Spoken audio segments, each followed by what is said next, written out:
Nepal is known for its stunning mountain landscapes, but it also has some less mighty marvels, some of which are football grounds. So let's check out the Nepal Super League stadiums.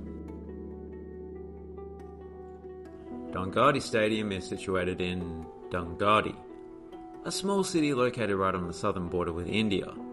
It's an open border, no need for a passport or anything, so perhaps people living over on the Indian side come and watch this Nepalese side play.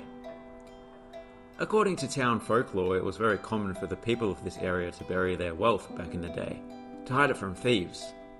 If that's true, then perhaps it's time to get the metal detectors out and find some gold to pay for an upgrade for this stadium, which certainly has seen better days. It was never a great stadium, it was always bare concrete stands.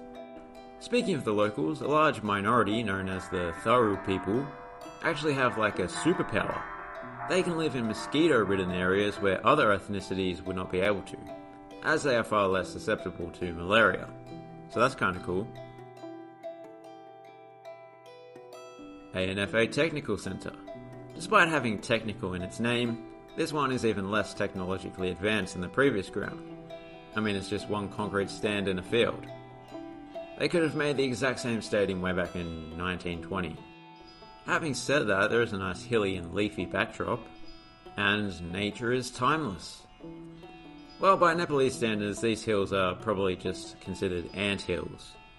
Asking a Sherpa to guide you up them would be like asking a taxi driver to take you a couple hundred meters down the road. They might do it, but they'll be cursing you under their breath. Pokhara Rangasala. Okay, now that's a stadium. It's part of a rather large sports complex that includes arenas, tennis courts, and a cricket ground. Pokhara is, after all, the country's second largest metropolitan area by population. This stadium was actually looking similar to the first one we saw before it was significantly renovated prior to the 2019 South Asian Games. In US dollars, that redevelopment cost just $10 million, but that doesn't really paint a true picture of how much the stadium has been improved. New stands were built where there were previously none, and they're all fitted with bucket seating. The pre-existing stands also got new matching seats. You get more bang for your buck in these parts. For instance, this would cost you like $1.25. Momos. Okay, now even in Nepal, that is definitely a big mountain. I believe that is Macha Puchare on the left there. It's like we're in Shangri-La. Although I believe the big mountain in that book was described as having more of a domed peak. Good book, good book. I always confuse the author of that book, Edmund Hillary, with the guy that first reached the peak of Everest, James Hilton. Oh wait, I did it again. Dasarath Rangasala. Rangasala, by the way, is the Nepali word for sports ground. Although this is not the biggest stadium in Kathmandu, it has the most covered seats, so that's something. It's also a lot more centrally located than the biggest stadiums in town. So I'm sure it hosts plenty of non-sporting events, like whatever this is. It was built on the side of a lotus pond, so whilst this may not be quite as scenic, there are less mosquitoes here now. So that's good. It means non-Tharu people can visit. I don't think there are many things more irritating than the sound of a mosquito. See what I mean? Especially when it doesn't go away. Like you would have thought it would have gone away by now. You're just anxiously awaiting a bite. Now that I gave him a high five, he's on his way. You just got to be friendly with him. Like the previous stadium, this ground was looking a little rough just a few years ago. But new seats and new roofs have been added. Sahid Rangasala. We are on a Rangasala roll here. Oh, a Rangasala roll. That sounds like some sort of Indian Western fusion food that you'd find at a takeaway place on the outskirts of Birmingham or something. This one is sort of halfway between the rudimentary fields and the proper stadiums that we've seen. A nice balance. It can hold a significant amount of people, creating a significant atmosphere, but it still has that laid-back neighbourhood football ground vibe. The stands are also very close to the field compared with the others we've seen. Fun fact about the city of Biratnagar. It's considered to be the industrial capital of Nepal, having been home to the first full-scale factory in the country. It was a textile mill built in 1936. So perhaps it's not as pretty as the cities nestled amongst the Himalayas, But if you need natural fibres that have been converted into clothing or rope, this place is dope. Narayana Stadium. Despite the city having a population of just 130,000 or so, this is the second biggest football stadium in the country. On paper. It is of course also a track and field stadium. On paper. But that track is looking a little bit worse for wear. You'd think it's no longer in use, but apparently they do still use it because this stadium is set to host the 2026 Nepal National Games.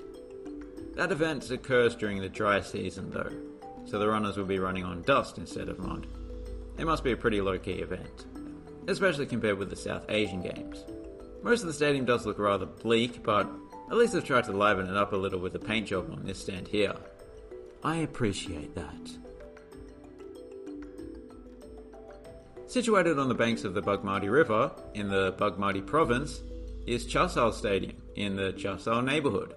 This ground was built in 2002 with funding from FIFA and was renovated just a couple years ago. It's home to many different football clubs, including one with a very lame name, Church Boys United.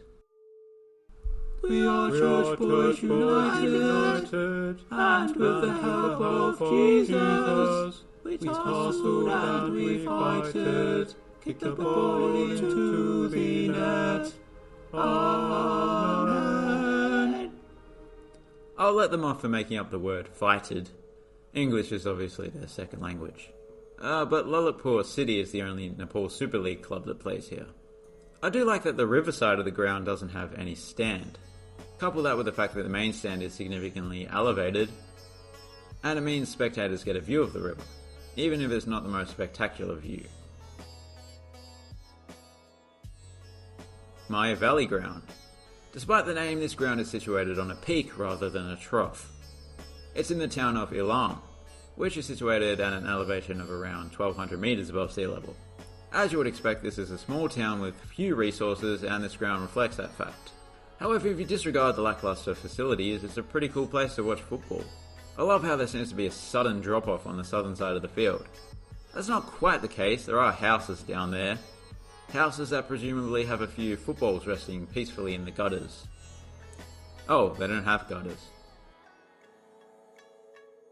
Domalal Rajbanshi Ground. Okay, another basic one. Need I tell you that the demand for Nepal Super League tickets in a small town like Japa is not very high? You know, given that Nepal is the home of the pagoda style of architecture, I was hoping to see a bit of that reflected in the stadiums. Perhaps in 20 years when the country is hopefully significantly more developed, we might see stuff like that. Probably not in Japa though. Krishnapur Sports Stadium. Yep, just another cow paddock basically. But back on the topic of development, it's important to remember that Nepal is an incredibly poor country. I mean, the GDP per capita is just enough to buy you like a Trump branded watch and some Trump branded sneakers. So you know, once they've got those bare necessities purchased, there's little left over to spend on the stadiums. So there you have it, time to pick a favourite. You know, I was going to go with Pokhara Rangasala, but actually I'm choosing Chasal Stadium. With its interesting layout, its distinctive colour scheme, and the fact that it's accessible by boat, what more could you want? Now it's time for Extra Time. Today's Extra Time is brought to you by Yak Milk. If you like cow's milk but you want something richer, creamier and tangier, Yak Milk has you covered. Not only this, but studies show that yak milk makes you a better mountaineer.